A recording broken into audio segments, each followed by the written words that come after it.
How's it going, everyone? I am Dylan. This is my cousin Carlo, and we are back for episode 2 of Retro Reviews. And actually, in the last episode, we asked people if they had any other ideas for this series because we weren't sure if Retro Reviews was like too straightforward or whatever. And the most of the response we got was that Retro Reviews is a good name, and it kind of just indicated exactly what people would come to expect. And we can come up with anything that was as simplistic and as obvious as to what the video was going to be about. So we're sticking with Retro Reviews.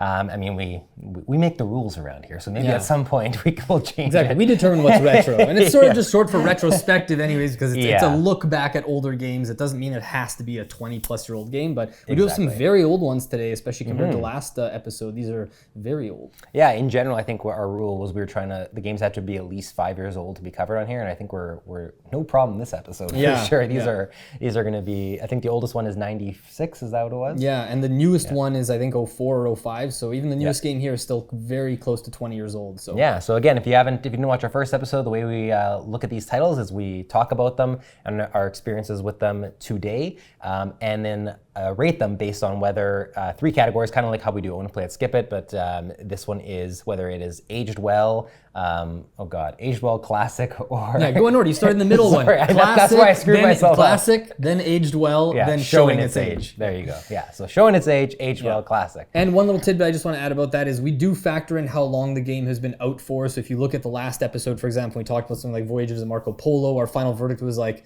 if it had been out a lot longer, maybe we would have called it a classic, but based on it was around 7 years, we fell just shy and said it had aged well. So we do really factor that in, but I think that's about it. Cool. All right. We're each going to cover one, and then we sort of jointly cover the third game at the end. Yes, exactly. So 3 games total, and I'm going to start this one off with a game, our oldest one on the list, from '96. This is a game I used to play growing up as a kid, and then I still haven't tracked down my own copy, but I know you tracked this one down at Found it at a flea market or something, like $3. So we do have one in the family again, which is great, and that is I was going to say a bluffing game, it is, but it's an imponderables bluffing game called Malarky.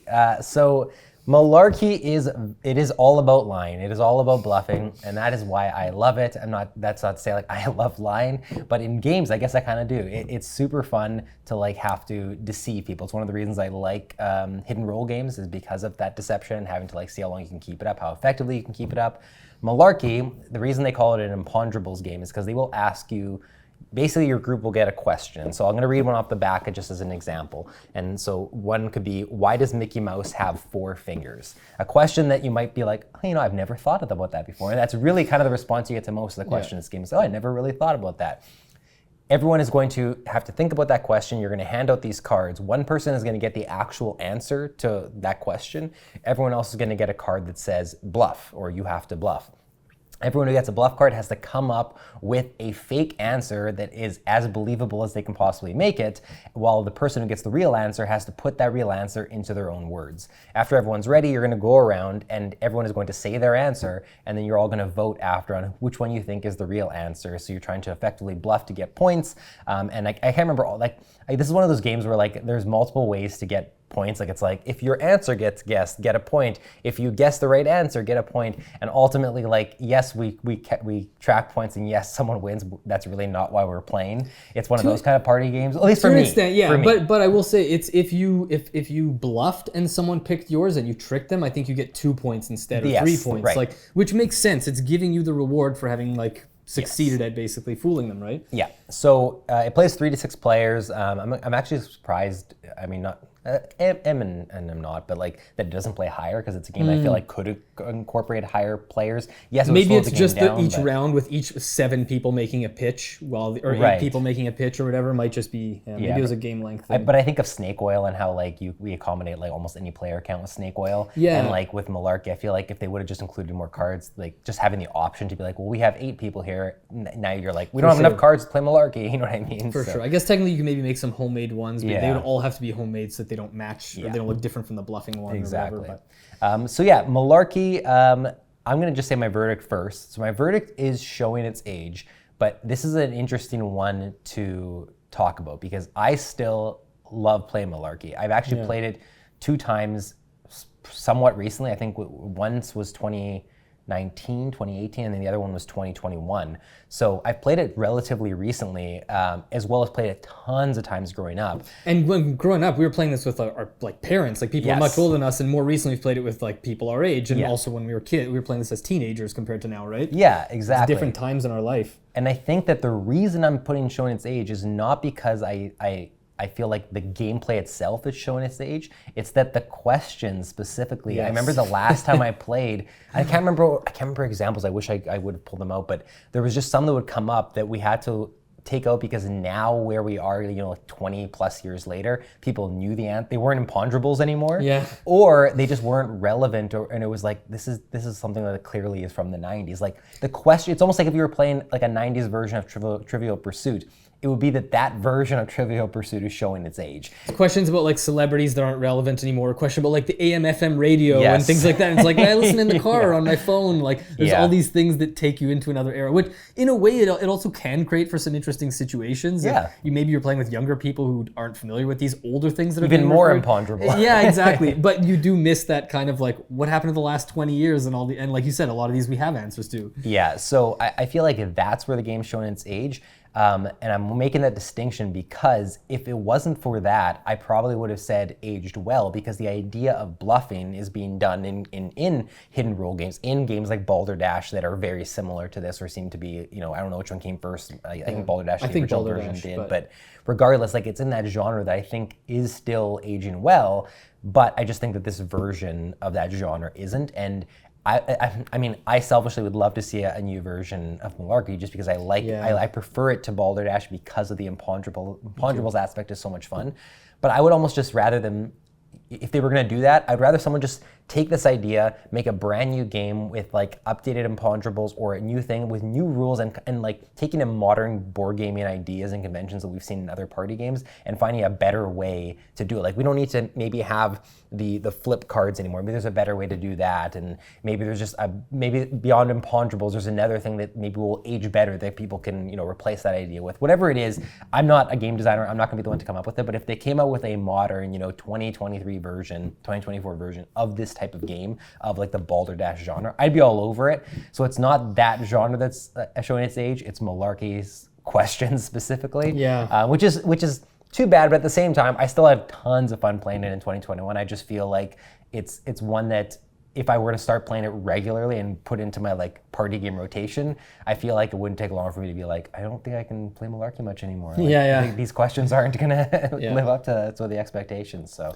Yeah. Honestly, I was fully expecting the nostalgia, but I have to give you credit because you've said before in the past that you really try hard to separate yourself from nostalgia. And when you'd chosen to talk about this one, I kept thinking, he's probably going to have it at aged well. And I was on the cusp of thinking if I was covering it, it would either be just on the bottom edge of aged well or just in showing its age. And I think I fall in the same spot as you because even just the size of the box, like how many party games do you get these days that are this big? Like people who have growing collections, like it's hard to justify keeping one party game that you could fit just one Codenames, So Clover, and maybe one more in this box alone.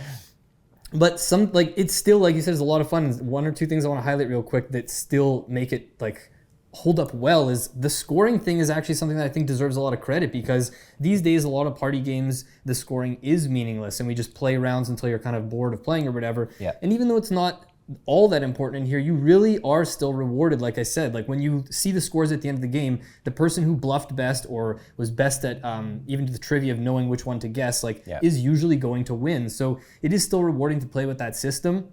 And one of the funnest things that can happen in this game is when you were supposed to bluff, or was it that you had the right answer, but then someone bluffed and they came up with the right answer? I think that's called a Malarky. Yeah, but exactly, and then it's like called a Malarky. So then you have to now come up with a new bluff, even though you were supposed to have the right answer on the fly, because the bluffer stole your answer. And it creates this new dynamic because it might be the person to your left. You were sitting there planning your bluff. You knew what you were going to say. And then Dylan goes and he comes up and you're sitting there going, oh my God, he's stealing what I was going to say. And you're suddenly on the spot having to come up with this new thing. So I really encourage anyone out there who hasn't played it to at least try it because there's a lot to like. But I do agree with you ultimately that it is showing its age but you can't fault, like, it's an old game. It's 27 years old? Or? And I will say this falls into the same trappings that a lot of these style of games do, or games like no communication games and stuff like that, where it's going to be so group dependent. Because I played this where it's a miss with the group specifically because people can't wrap their heads around how, like, the idea to bluff. Like, it'll come to them and you can tell they're bluffing because they're saying, like, I don't know, it's this or whatever. And it's like, well, now we know. Or someone has the right answer and then they pick up their thing and they try to read again, like, what was it? And it's like, well, now we know you have the real answer. Like, there's little trappings like that if people aren't really committed to the idea of, like, you have to try to make this, like, as there's a word for, like, preserving the integrity of the rules in the game, right? Exactly. In the same way that, like, in a game where you're not supposed to communicate, like the mind or something. If you start communicating, it ruins the experience. So Malarky has trappings like that, and it's especially group dependent because some people will feel very uncomfortable having to bluff. This is less imposing than, like, a hidden role game, but I feel like there's a chance here that someone will, like, feel uncomfortable with the idea of having to bluff or getting into the position where now the Malarky happens and they have to come up with it on the spot. And, like, I love when that happens because I keep the straight face and I'll just, like, make up a lie on the spot. And it's part of the rush of the game, right? Yeah, and it feels so great if then people buy into it. Yeah. Some people, they wouldn't be able to. I've had it where someone has said, well, you just said my answer, and it kind of ruins that round. Yeah, then the round is basically then just over. Yeah. So it's very group dependent. But especially if you're playing with someone who's not as good at bluffing, doesn't want to, and they get unlucky and get dealt the bluff card every round. I've played games of this where we finished the entire game and I didn't get the bluff card once. Right. Yeah. And then someone else got it like 4 times. So yeah. Another small little flaw, but great fun. Either way, I still love this game. I still love playing it, and I think it is just because I will always love the idea of having to fool my friends around the table and how effectively I can do it. If you ever see Dylan somewhere at a convention one day or something, you'll just know if he goes like this up to his nose, he goes, well, it's quite simple, really. That's the tell. That's the tell. He's lying. Well, now I'm going to go, well, it's quite simple, really. Change up. I'm going to do all these different hand motions. That is Malarky. It is showing its age, but it is still a fantastic game. Yeah. Cool. I'm glad you covered that one. That's the old sort of childhood flash from the past there. Okay, so now the one I'm covering here this one was released in 2002 originally. It's a very difficult to find game these days, but if you can find it, I highly recommend you check this out. This is Lord of the Rings, The Confrontations. This is a 2-player only asymmetric game. Basically, it's an updated Lord of the Rings themed version of Stratego. So I'm going to try not to do that, or should I?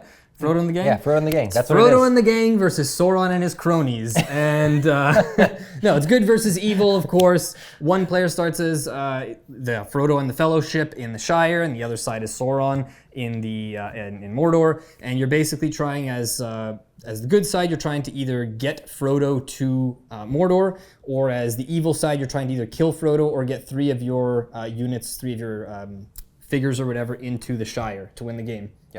All you do on your turn is you're moving one of your pieces forward into a space. You can never move sideways or backwards. Generally, each of the characters has its own unique ability, a unique strength value, so it'll have a number on it, and then a little thing of text. And so when you move into a square that has an enemy unit, you'll basically flip the pieces around to reveal to your opponent what you have, and they'll reveal what they had. Or let's say I move in and they had multiple enemies. I get to pick, I point at the back side of one, I don't know which is which, and then they'll flip that one over and show me, and then we're basically going to resolve a battle. Sometimes the text on the units will come into play immediately, and you won't need to do anything else to resolve the battle, but most times you're then going to each have the opportunity to play a card. So you each start with, I think it's 9 cards or 7 cards in your hand. You each know what the other person is holding, and we have, I think, 5 or 6 cards in common, and then there's a few differentiating cards. And you basically get to each pick a card in secret, and then we'll flip them up, and then we'll add the card either strength or text ability to the current sort of strength and ability of the characters. We'll see who wins. One of them gets removed, the other one stays on the map, and we just keep going back and forth like that until someone meets one of the end game conditions. So it's a very fun game, and it's interesting that we were talking about with Malarky, because there's a level of kind of deception, and you can do, it's not a bluffing game or a deception game or anything like that, but you can play with a certain level of that, because knowing what your opponent has or doesn't have, and when you kill a unit, you see what's off the board, and there's the process of elimination of trying to figure out, okay, they have this many units left, they have 6 left, and they have lost this many or whatever. What's most likely to, okay, if they got something on the right side of the board, they're probably trying to sneak so-and-so through. You're trying to piece this stuff together, but your opponent knows what information you know about them. So they can play around that and try to send a different, unit that way that makes you think it's someone different than it really is.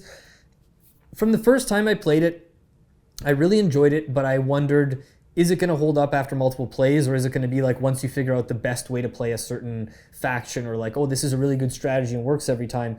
And I've been really surprised with each subsequent play how much more depth and strategy has come out with each subsequent play. I've played this now with, I think, 5 or 6 different people, and even different levels of gamers. Like, I showed this to my brother-in-law and won when playing against him, and then I went and taught it to my 9-year-old nephew, and he beat me twice in a row playing the game for the first time. I had already played it like 8 times before, and I was like, what? Like, it's not like a high luck-based game or anything either. Like, but it has this thing where it's easy enough for a new person to get into, and they're still going to have a chance of winning because there's that uncertainty of you can take those risks, and sometimes they do or don't pay off. So the better player isn't always going to win, but if you play this game with someone over and over, like having played this with a certain friend like 4 or 5 times, you start to see little things progress and a meta starts to develop. And that one time that you know, sent Samwise one way with another unit, and you made your opponent think, well, that's got to be Frodo with Sam because they work well together, and then they went and checked, and it was actually Gimli, and Frodo went the other way and snuck his way into Mordor. Like, now next time you play, is your opponent going to try that again? So it's like this building system that continues, that overarches from game to game if you're playing with the same person. So there's a lot of stuff to like here. I know you've only played it, well, we played it one session of where you got to play both sides of it, but it's been a little while. What did you think of it? So I really like it, and my favorite part about it is what you described about at the beginning and throughout the game, not knowing where people's pieces are and like where, like you can guess, you can say like, you know, it probably makes sense that that Frodo, like you said, Frodo and Sam are together here, or that the Balrog is here, or whatever. But you can use that expectation against your opponent or whatever as part of like the hidden information in the game. And I think that that's what makes it so replayable and so much fun, is that the idea that you can come up with a really good way to play Frodo and the gang, where like every time you play them, it's like, my strategy is to do this and it seems effective. But really you can't account for every player and how they're going to approach their faction, where they're going to position, and how they're going to buy into your lies or your truths or whatever, compared to how someone else does. So it's in the same way that, like, and this might be a weird comparison, but and I swear it's not Feast Road. Okay. I was already thinking, oh my God. No, but like, you know, in Magic the Gathering, right? Like, or in TCGs in general, you can have like the meta with decks that are widely considered to be like, oh, this is the best deck of Standard right now, or whatever. And you can craft that really good deck, and you can say like, it is shown to win. But you can never, you sit down with a new opponent, you can never account for what deck they are bringing to the table, and it might perfectly counter your deck. It might, like, you just don't know. You can come up with a great strategy, and you can sit down, and your opponent can play in a way that like you're just not expecting, or take chances you're not expecting, or position their units in a way that you're like, why would you have done that? And then it's like, you can't even really get mad because it worked against you, right? Like, that's what makes it so fun to come back to. And that's where I think that I could see myself, you know, if I played this over and over and over again, I wouldn't get bored, except maybe if it was just like you and me constantly playing against each other. Maybe then we learn each other's strategies, and then it loses interest. But even then, if we start changing the way we approach, maybe it doesn't. And one of the brilliant things I think this does is the fact that it says specifically in the rules that the ideal way to play is to play twice, where you play the game and whoever wins, your score is however many pieces you had left on the board. So regardless of your opponent, if I had, let's say, 3 pieces left on the board or 3 figures, I get 3 points. Then you swap sides, play again,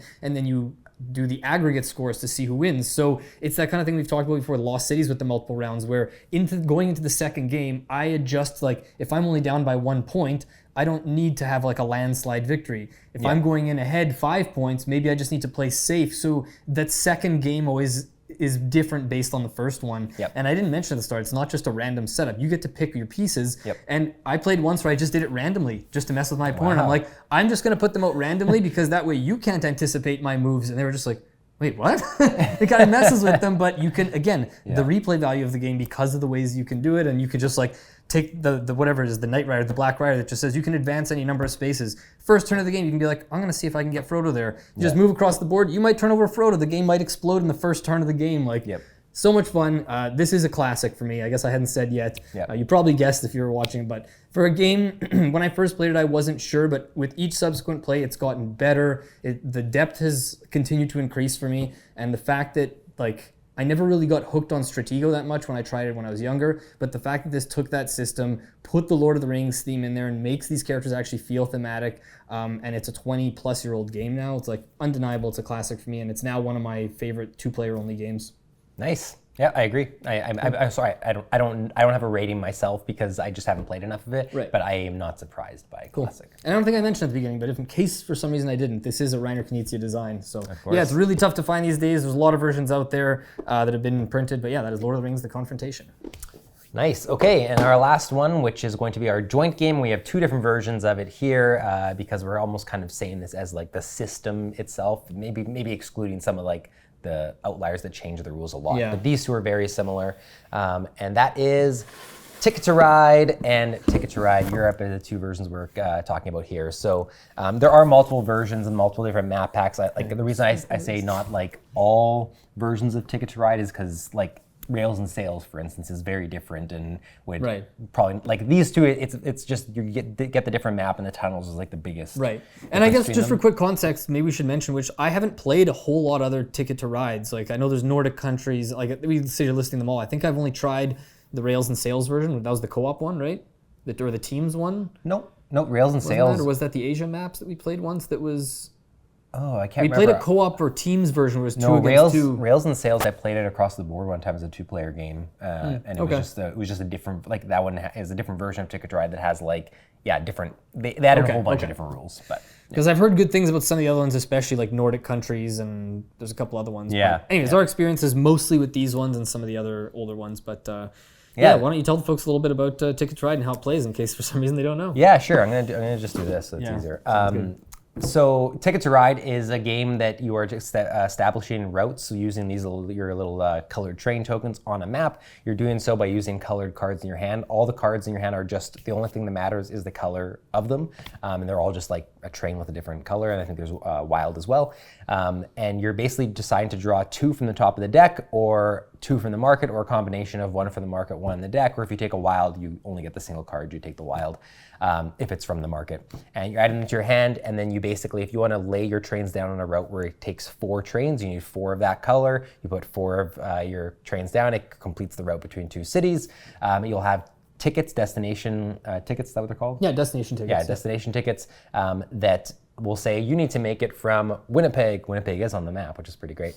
Winnipeg to I don't know. I don't know what route comes. Chicago. Yeah. I don't know. And so you have to complete this route. And so you might be trying to complete multiple different routes. Other people might come in and notice what you're doing and block you, or also be trying to complete certain routes and getting in your way.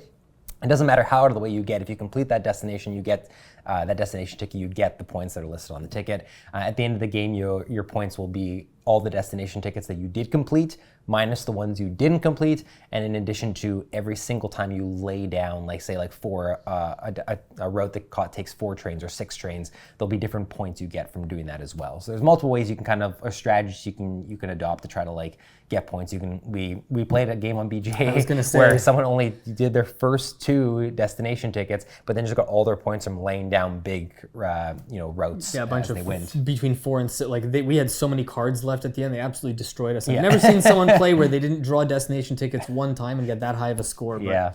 So I mean, it's a fairly simplistic game once you know the rules. Like there's not a lot of complexity there, but there's depth in terms of like how you approach it, and also because there's a different map in this one, a different map in this one, map packs. Like you can change the game just from playing it on a different board, even with the same system. So yeah, and there's some very slight rule changes too, even just from the original up to Ticket to Ride Europe. Like in Europe, there's the tunnels that you can use, and there's like the stations, and there's I think a couple other parts where you can use where you have to have tracks with specifically just locomotives, which I don't think the original version has. But the game does. I think we should really talk about the fact that how different the game feels across player counts, because you're on the same map. You're not like, obviously there's the certain spots where it says with 2 or 3 players, only one of these 2 routes can be used. So there's certain places where it tightens up a bit, but the map is the same, and you definitely feel when you play with 2 or 3 players that it's way more open.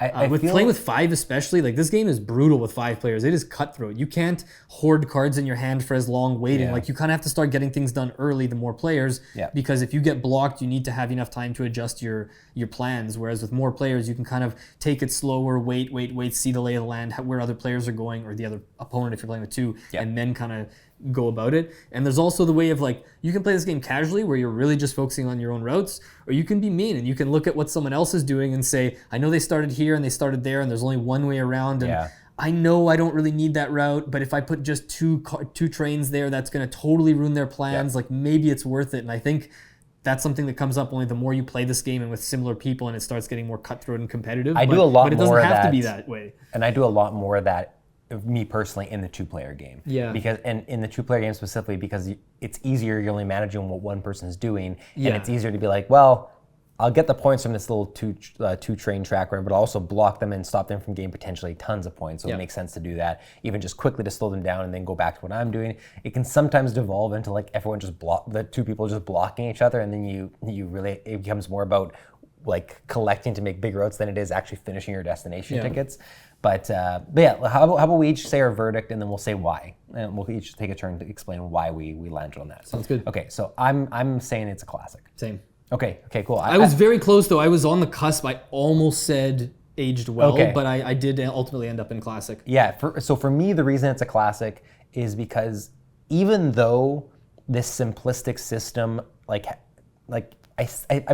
think it's been done probably better in some other games, and even games where I don't even think it's necessarily been done better. I just think that I think of Castle of Tuscany, for instance. Like Castle of Tuscany has a similar card system to Ticket to Ride, and I don't know. I'd have to really think about which one I think does it better. But I think that with almost 20 years having passed since Ticket to Ride came out, it's not that there's not a game that does the system better. It's just that Ticket to Ride is still the easiest, the one that I can think of that is the most accessible, most fun, or maybe not most fun, but just very fun, and it just feels like coming home when I play Ticket to Ride. Like I know it, I never forget the rules. Like it doesn't matter how long has passed. It's one of those type of games where the rules are so straightforward. They just lay out the board, almost reminds you all the rules just from looking at it. And it plays super, super fast. Like even if you're playing the physical version compared to online or a digital platform, it's everywhere. I mean, whatever version you're playing, it plays really fast, and you can get a game done relatively quick order. It plays well at all the player counts that I've played it at. Like I don't even know if I played it at 5, and if I have, it would have just been once. But I just it's great at all player counts. It's just very cutthroat with 5. Yeah, and 2, 3, and 4. I think 3 was almost one of my favorite player counts because at 3 you still. Like the routes that have the two, some routes will have 2 tracks on them. So if someone takes one, you could theoretically take the other one and not be blocked. But in 3 players, that's not the case. You only, as soon as someone takes one, the other one's axed off. So that makes it a little more cutthroat with 3 people competing for sometimes just the one track on the board. But there's just something about it that combination of simplistic rules and the satisfaction of like trying to complete a destination ticket and then being thrown off your course, be like, can I go a roundabout way here? I personally, I think I still prefer Europe.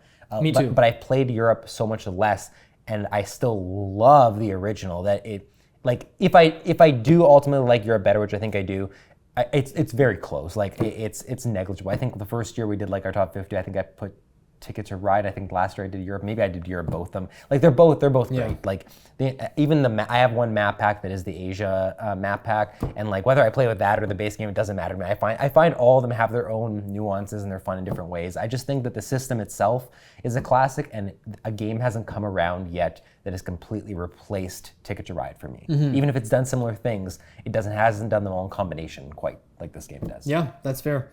Honestly, it does so many things well for a game of its age. And part of the reason why I ended up landing in Classic is when I thought about the last episode we did where we talked about Pandemic as well. And I started thinking too in comparison to games that came out around the same time, give or take a few years, but those big kind of more popular, they're still sort of not the mass market games, but stuff like when I think about, Carcassonne, Pandemic, Ticket to Ride, Alhambra, Seven Wonders, like all these games that kind of came out within probably like a 10-year span. This for me is with like the Carcassonne group in terms of like, this is still a game that I would love to play any day. This holds up way better than, again, just to compare with last episode where we talked about Pandemic, the original of this holds up in my opinion much better than the original Pandemic, because Pandemic now has multiple versions that almost everyone would agree are like undeniably better than the original Pandemic. This is still really, really good. I don't think there's people out there, or a lot of people out there, who would say like, oh, get this other version of Ticket to Ride. The original or Europe is like, you'll never go back to it once you play. Like, these are still very, very good games. They have simpler rules than something like Pandemic.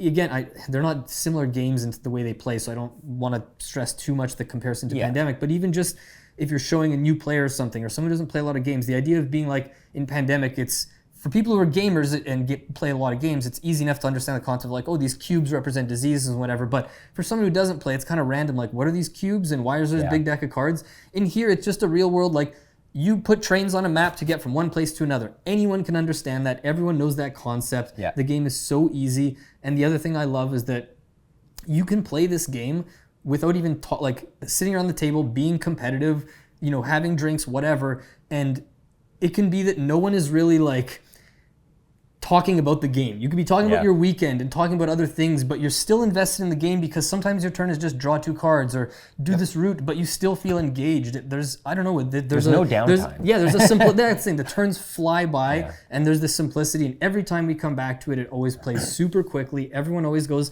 man, I forgot how good that is. That really holds up well. Like it never feels like a game I'm ever going to get rid of. So it's one of the best gateway games, and that's because like everything about the rules, think about it, like how many trains do you want to lay down? 4. So how many cards do you need? 4. What color cards do you need? The color of the track. Boom. Yeah. Like you don't even have to ask, what do wilds do? It's like, it's pretty obvious. Yeah. Like there's like, other than where you can, like how many cards you can draw, the whole one thing, or telling people about the destination tickets. There's a couple little things, but for the most part, anyone can play this. Yeah. And it's just a very pure, simple game that and even a destination ticket, like you draw it, it's like, what am I trying to achieve? The 2 cities that are there. What do I want to do? Link them. How many points do you get? The number in the bottom right. Like everything. I know that seems like, well, there's a lot of games to do that, but like everything about this is straightforward like that. Where if I'm introducing this to someone who doesn't play board games, there really isn't like a rules teach section. Like normally we set up a game, it's okay, time to teach the rules.